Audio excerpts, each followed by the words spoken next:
Dito sa lugar na ito gagawin ang Niyog Station ng LRT. At ngayon puntahan natin ang Zapote Station. Yan, baybayin natin itong daan na ito.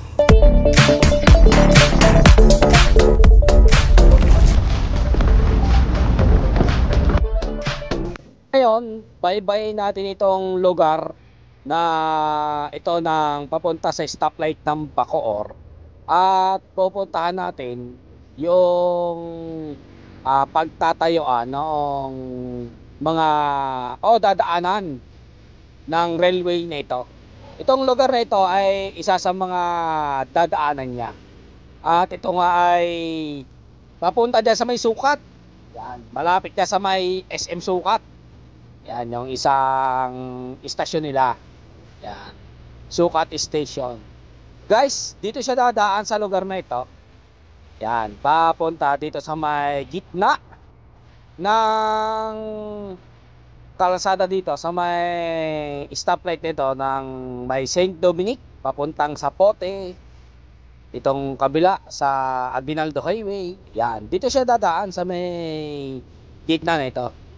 At guys, puntahan din natin itong isang board na ito.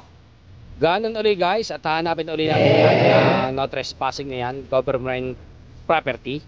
At yan natin makikita yung Zapote Station. Yan yung lugar na yan.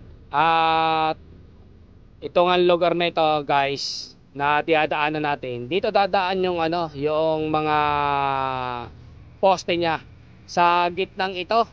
Yan, dyan dadaan yung gagawing relays sa taas, yung mga poste papunta dito sa may Talaba. Woohoo! At kapag ka nga po yan ay ginawa na sa may gitna ng kalsada na yan, maaring magkaroon ng traffic dito sa lugar na ito. At asahan natin yan kapag ka po nagsimula na gawin yung Cavite Station na yan, dito hanggang sa may Bacoor, Niyog Station. Yan. Pero siguro ma'am, bago magawa yan ay matatapos na rin yung isang daan dyan sa kaliwa natin na yan. Ay may gagawin kasi dyan diversion road, papuntang Cavite City, sa lugar na yan. At dito sa lugar na ito guys, yung kaliwa na yon sa may mga, ang alam ko tatamaan yung mga bahayan doon eh. Yung kasi yung nakalagay sa mapa, doon sa may gilid ng kalsada na dadaanan natin ito sa may kaliwa, doon dadaan yung mga poste ng relays ng Cavite Rail. At mamaya ay balikan ko yan kapag pabalik na tayo. Pero puntahan muna natin dito yung Zapote Station. At itong ang lugar na ito yung Talaba o tawagin nila. At dito tayo dadaan sa may kanan papuntang Zapote. Yan.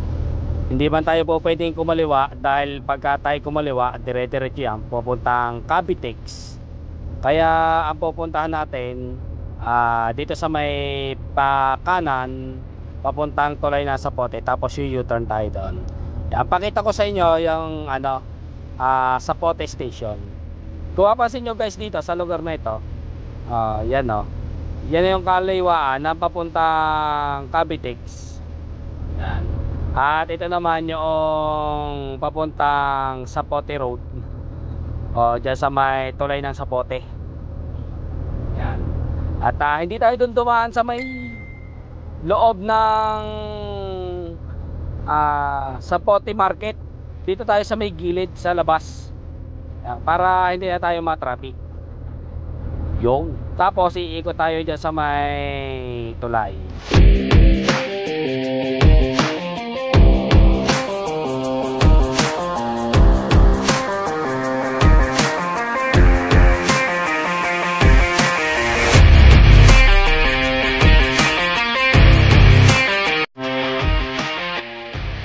Ito na guys, yung tulay. Pagkano natin dito, yan yung kaliwa na yan. Yung kulay medyo dilaw na yan. Yan. Dahil gabi, medyo hapon na. Gumagabi na. Mababa na yung araw. U-turn lang tayo dito sa may ilalim na ito. Yan. Pag U-turn natin dito sa lugar na ito, balik tayo dun sa papuntang ginagawang Zapote Station. Kung mapapansin nyo, pag tawid natin dito, yun,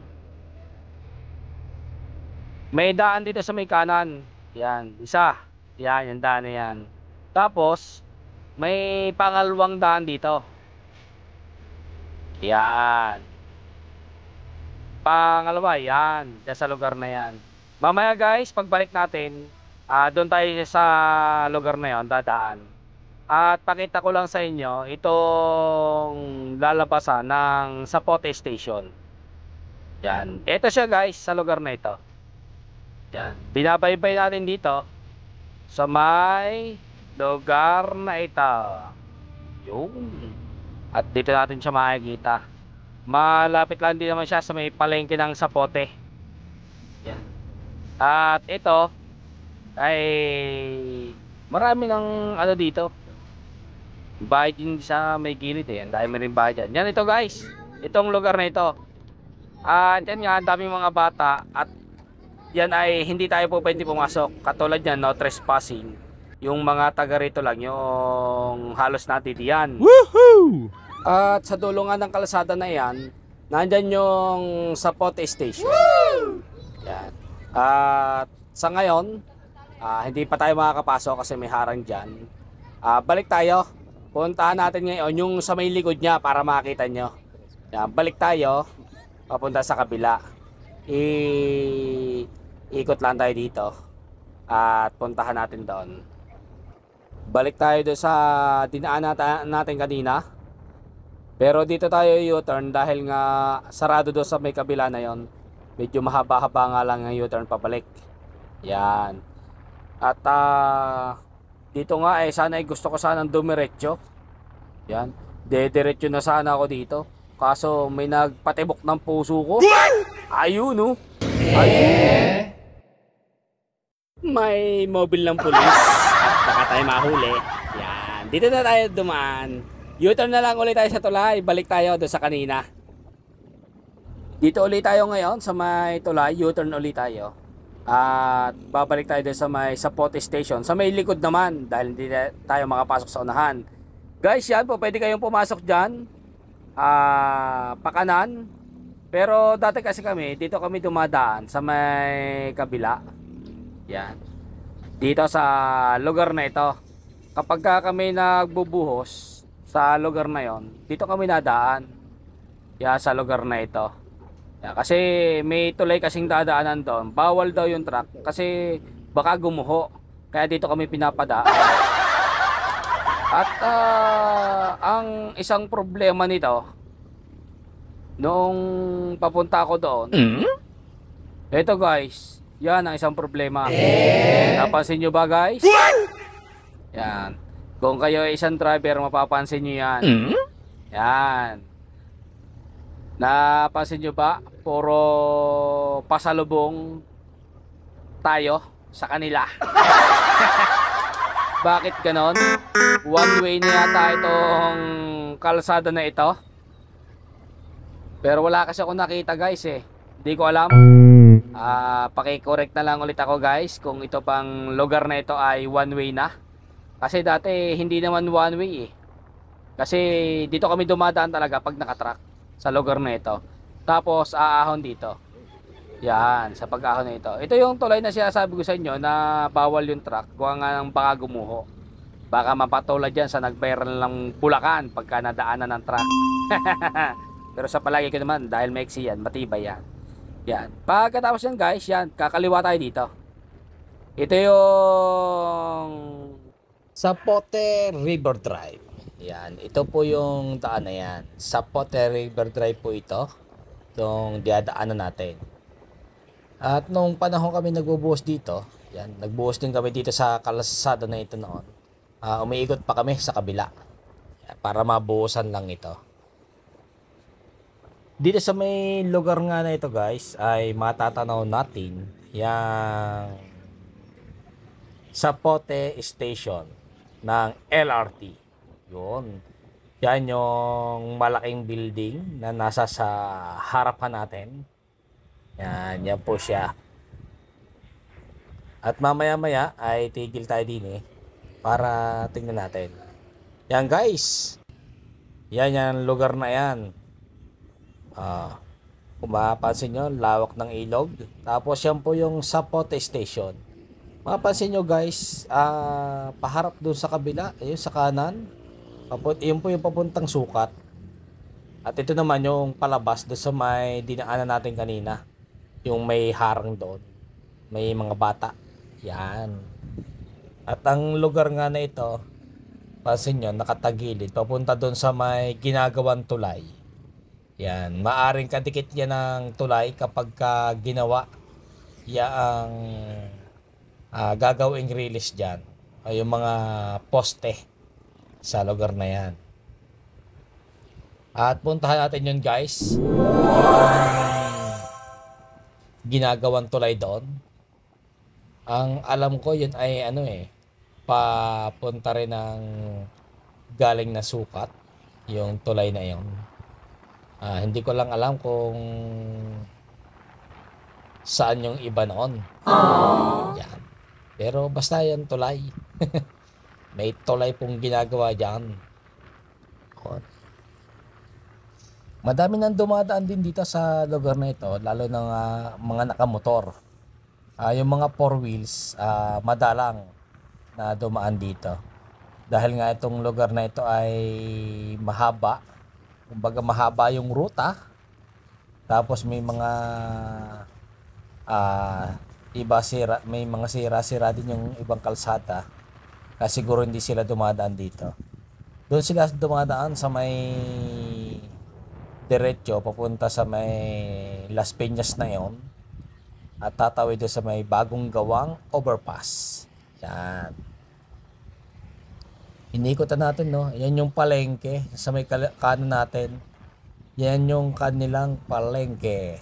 At masarap din mamili dyan. Madaming mga isda na nabibili dyan. Mga nagdi-deliver galing bangka. Yan. Nakita niya man, daming bangka. Ito guys, yung sinasabi kong tulay sa inyo na ginagawa dito. Yan. Nasa may kanan natin na yan. Yan. At kung mapansin nyo, yung building ng LRT sa poste station na yan ay patawid din sa lugar na ito. Sa ilog na ito. Yan. Kaya maaring dito siya tatawid. Yan. Dahil dito siya nakaharap. Patawid siya dito. At yun naman yung isa na nabuhusan namin, yung nasa may kaliwa din yan, building na bago na yan. Yan. Isa yan sa mga nabuhusan namin sa lugar na ito. At ang daan nga na ito ay may shortcut papunta dyan sa may papuntang Baclaran. Kung gusto nyo ay papunta dyan sa kabila, Mall of Asia. Maliwa. Yan. At sa ngayon, hindi talaga pa masyadong may dadaanan nito ng 4 wheels. Kasi kung dadaanan nga ito ng 4 wheels, kung magkakarami ang mga yan, siguradong magkakaroon na rin ng traffic do sa dinaanan natin kanina. Medyo makipot lang kasi yung lugar na yun. Kung mapansin nyo naman, yung pag-ahong ko kanina ng tulay doon, ay medyo makipot na siya. Guys, ito na. Kakanan na tayo dito. Yan. Hindi tayo dyan diretso. Kakanan tayo. Yan. At pagkanan natin dito, andito na yung bagong tulay o bagong overpass. Yan. Pero ito yung construction site noong tulay na ginagawa doon sa may tabi ng Zapote River Drive. Ayan. At wala nang traffic dito. Kaya ngayon guys, daanan natin itong overpass dito. Yan. First time ko uling makakapunta dito sa lugar na ito. Simula nung matapos ito. Yan, yung kaliwa na ito. Na kalsada. Tulay.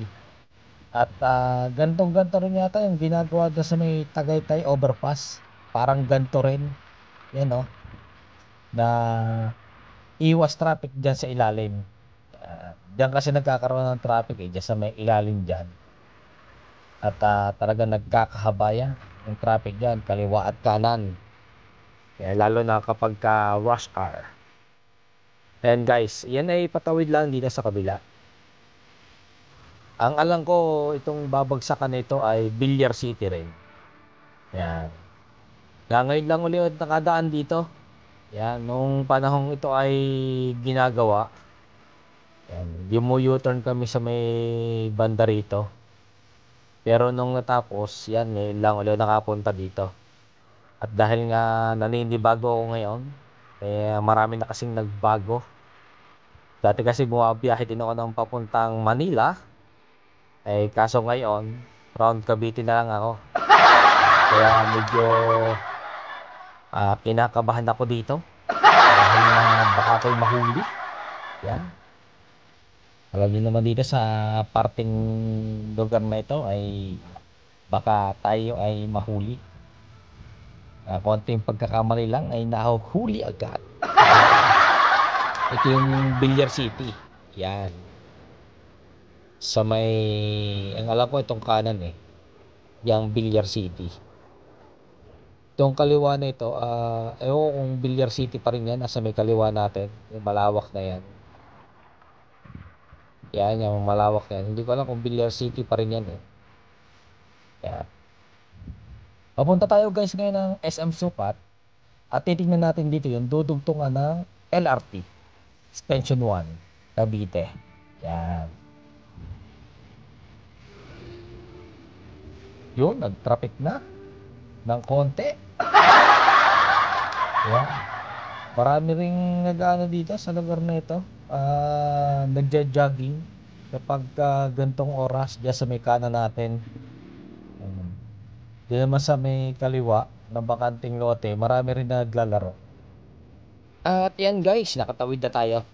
Yung pagtawid natin, makita natin dito yung Villar City, ang lawak pa. Kaya pala madami ditong dumadayo at naglalaro. Nagja-jogging, yan sa may kanan na yan. At dito rin sa kaliwa. At ito na guys, nakita ko na yung yung ginagawa dito. Yung Cavite extension na tulay ng tren. Ayan guys, sa may kaliwa natin. Naandito na siya sa may Villar City. Yan na haba na. Yun. Guys, ang haba na pala malapit na pala dyan sa may papuntang Sapote. Siguro mga 1 kilometer na lang mahigit kapag dire-diretso yung paggagawa ng mga poste na yun. At yan nga, wala tayong U-turn nandito. Punta tayo dito sa may ilalim ng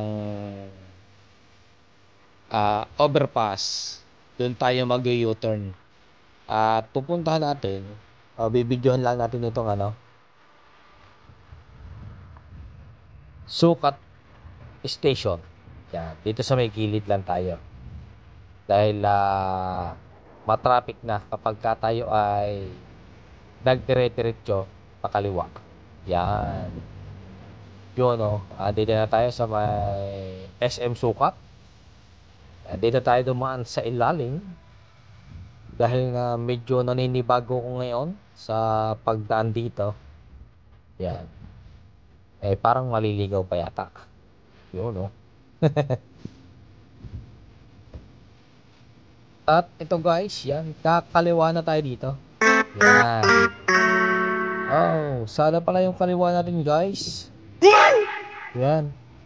Dapat doon ako sa may kabila, sa may padiretso ko pala ako dapat. Dito tayo nakapasok talaga mismo. Dapat yung iikutin ko doon sa may kabila ng SM Sukat. Doon daw tayo sa may kanan pa. Kaso dito tayo nakakapasok, ay hindi na tayo makaka-atras. Yan, kaya no choice. Diretsuhin na lang natin itong daan na ito. Yan. Dapat doon ako magbibideo sa kabila eh. Alanganin na. Yan, ang dami na kasing nagbago simula nung hindi ako nakakabiyahe dito. Nakakalimutan ko na yung mga daan. Saka yung ibang mga kalsada ay meron ng mga katulad dito, bike trail. O yan, daanan ng mga bisikleta. Yan. Dati kasi wala pa yan eh. Yan, dumadaan ako dito. Yan. Kaya dito na lang natin kuhanan sa may gilid na ito. Dapat doon ako sa may kabila kukuha. Ay sala yung pasok natin guys. Kaya dito na lang. Yan. At nakita ko nga yan guys. Yan, napatigil ako dito dahil nakita ko yung pagtakbo ng tren dito. Yun oh. Ang alam ko yan ay magpapalit na ng linya. Yan, papalit ng linya yan. Pakabila. Yan. Pero siyempre, hindi naman ano yan. Parehas kasing unahan yung magkabilang dulo niyan. Eh. Kaya yan ay pagdating dyan, pag tigil niyan dyan, pag abanto ulit pabalik ay lumipat lang yan ng riles. Dahil nga itong lugar na ito ay nag-ooperate na, maraming sumasakay na rin yata. May mga pangilan-ngilan ako nakikita eh. Medyo malayo tayo guys. Yan oh. Sa lugar na ito, dito lang natin siya nakukuhanan. At shout out nga pala doon sa mga dumadaan na nakukuhanan natin dito habang tayo ay nagbibideo dito sa tren na ito. Yan, ingat po kayo sa inyong mga biyahe. Yan guys. Yon.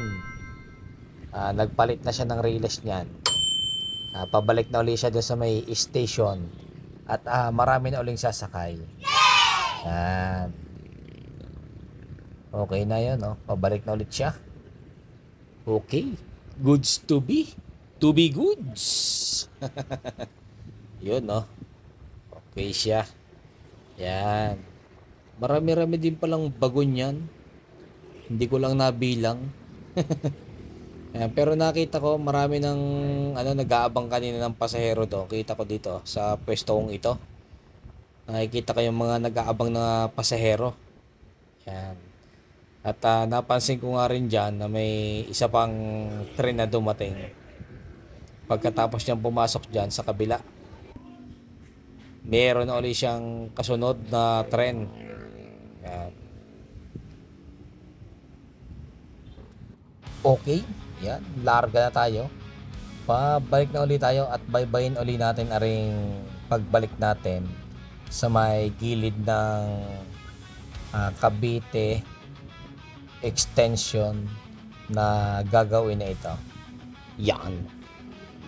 Pamula dito sa may sukat, ito na yung nagawa. Yan.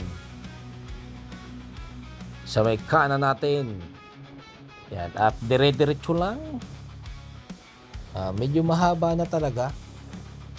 Siguro ang tingin ko mga mahigit 1 kilometer na lang ito. Itong dulo na ito papunta dun sa sa Pote Station. Yan oh.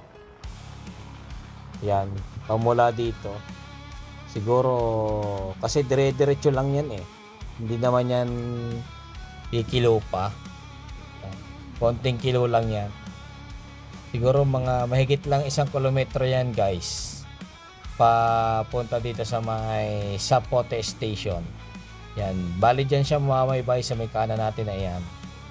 At tatawid doon sa may overpass dito. Doon yan tatawid eh, papuntang tawid ulit ng papuntang Ilog. Doon sa may River Drive. Yan, doon yan tatawid. Siguro may 2 kilometro pala. Medyo malayo-layo din pala. May 2 kilometro pa yata papunta dito sa may Sapote Station. Yan. Yan na nga, at pataas na ulit tayo dito sa may overpass na ito na bagong gawa na ito. Yan. Dito dadadaan sa may gilid nito yung trend na yon. Yan, Cavite extension na yan. Yan, dito. Tapos patawid na dyan sa may kaliwa. Yan. Kasi yan yung pinakadiretso sa may kaliwa na yan. Papunta dun sa may Zapote extension. Yan lugar na yan sa may kaliwa natin. Yan. Kapag tinignan nyo po yan dyan nakaharap yung kanyang pinakapasokan ng tren. Yan, sa lugar na ito. Kaya maaring dyan sa may kaliwa natin yan tatawid na. At dyan siya dadaan. Yun. At yan nga guys, nandito tayo sa may Talaba. Kung saan itong tulay na ito ay papuntang Cavitex. Yan. U-turn tayo dito sa lugar na ito. At pag U-turn natin, yan, sa lugar na ito kasi dadaan yung yung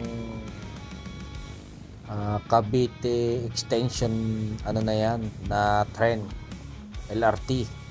Yan, bali dito siya tatama sa may loob. Yan, sa may kanan na ito. Yan, sa may loob niyan.